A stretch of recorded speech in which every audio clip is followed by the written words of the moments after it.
नमस्कार दोस्तों, आपका स्वागत करते हैं ऑल क्लासेस यूट्यूब चैनल में। आज हम कक्षा 10 के अति महत्वपूर्ण प्रश्नों का संकलन लेके आए हैं भौतिक विज्ञान के, जो कि आपके बोर्ड परीक्षा में 100% आएंगे। इसकी कोई दो राय नहीं है। यदि आप इतने क्वेश्चनों को कर लेते हैं तो मेरी उम्मीद है कि जहां तक भौतिक विज्ञान के सारे क्वेश्चनों को आप फंसा लेंगे। तो देखते हैं कौन कौन से हैं। परिभाषा में आपको क्या क्या याद करना है हम आपको बता दें। परिभाषा में आपको ज़्यादा परिभाषाएं नहीं याद करनी है, लगभग इन्हीं में से आपको मिल जाएंगी। लगातार ये बोर्ड परीक्षाओं में पूछी जाती हैं।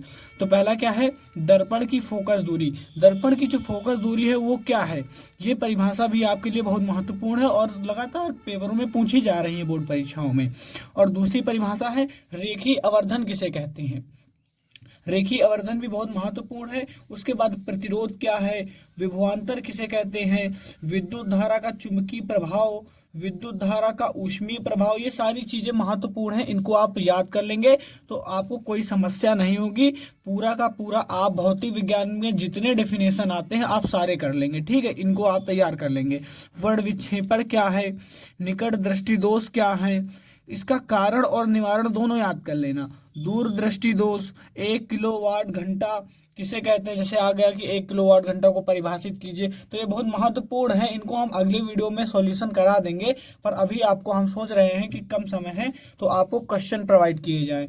तो 1 किलोवाट घंटा किसे कहते हैं आप ये ध्यान में रखिएगा। प्रतिरोधकता किसे कहते हैं, 1 वॉट क्या है, 1 वॉट को कभी कभी आ जाता है, 1 वॉट को परिभाषित कीजिए। और ये सीधा सीधा 4 नंबर में क्वेश्चन आएगा, ठीक है। इन सभी चीजों को आप ध्यान रखेंगे और आगे हम और क्वेश्चन बता रहे हैं। आपको संबंध कौन कौन से याद रखने हैं। 1 वॉट घंटा व जूल में संबंध, वॉट घंटा और जूल इनमें संबंध आता ही आता है। देखिए यहाँ पर भी वॉट के क्वेश्चन दिए हैं, यहाँ पर भी दिए हैं, तो इसीलिए आपको वॉट वाले सारे क्वेश्चनों को एकदम तरीके से याद कर लेने हैं। 1 किलोवाट घंटा व जूल में क्या संबंध होता है, ये आपको संबंध याद करना है। PVIR में क्या संबंध होता है, इसको भी आप अच्छे से तैयार कर लेंगे। और उपयोग के बारे में बात करें, किस किस चीज के उपयोग हैं, तो उपयोग के बारे में अवतल दर्पण के उपयोग, उत्तल दर्पण के उपयोग, यही 2 उपयोग आपसे पूछे जाएंगे।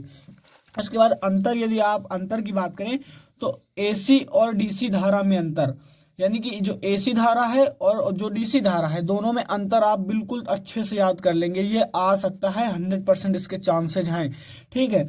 वास्तविक व आभासी प्रतिबिंब में अंतर, ये दोनों अंतर आप अच्छे से तैयार कर लेंगे। आपके अंतर फंस जाएंगे, अलग से कहीं नहीं आएंगे, ठीक है।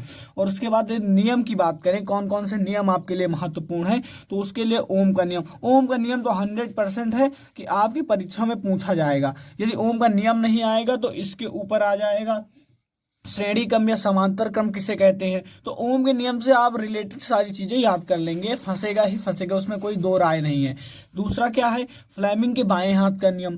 फ्लेमिंग के बाएं और दाएं हाथ का नियम दोनों याद कर लेना, लेकिन ज्यादातर आपको आएगा बाएं हाथ का नियम। दूसरा परावर्तन का नियम, प्रकाश का अपवर्तन का नियम। उसके बाद किरण आरेख, बहुत सारे आते हैं। 4 नंबर में किरण आरेख बनाइए। तो किरण आरेख में आपको क्या क्या करना है, देखिए।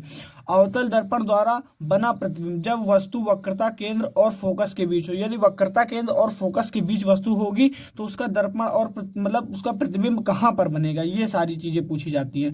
तो इसको आप ध्यान रखें, ये किरण आरेख है। दूसरा, ध्रुव और फोकस के बीच में यदि वस्तु रखी रहेगी तो उसका प्रतिबिंब कहाँ पे बनेगा, इसका भी आरेख आपको बनाना है। उत्तल लेंस द्वारा बना प्रतिबिंब, जब वस्तु फोकस F और प्रकाशित केंद्र O के बीच हो तब कहाँ पे बनेगा। ये सारी कंडीशनें हैं, इनको आप ध्यान में रखिएगा अच्छे से। फोकस F और फोकस की 2 गुनी दूरी 2F के बीच हो, यदि वस्तु F और 2F के बीच में हो तो प्रतिबिंब कहाँ पे बनेगा। ये सारी चीजें हैं, आपको बहुत महत्वपूर्ण है, आप इनको ध्यान में रखिएगा।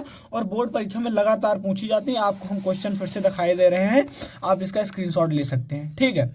पक्का है आपके पेपर में पूछी ही जाएंगी।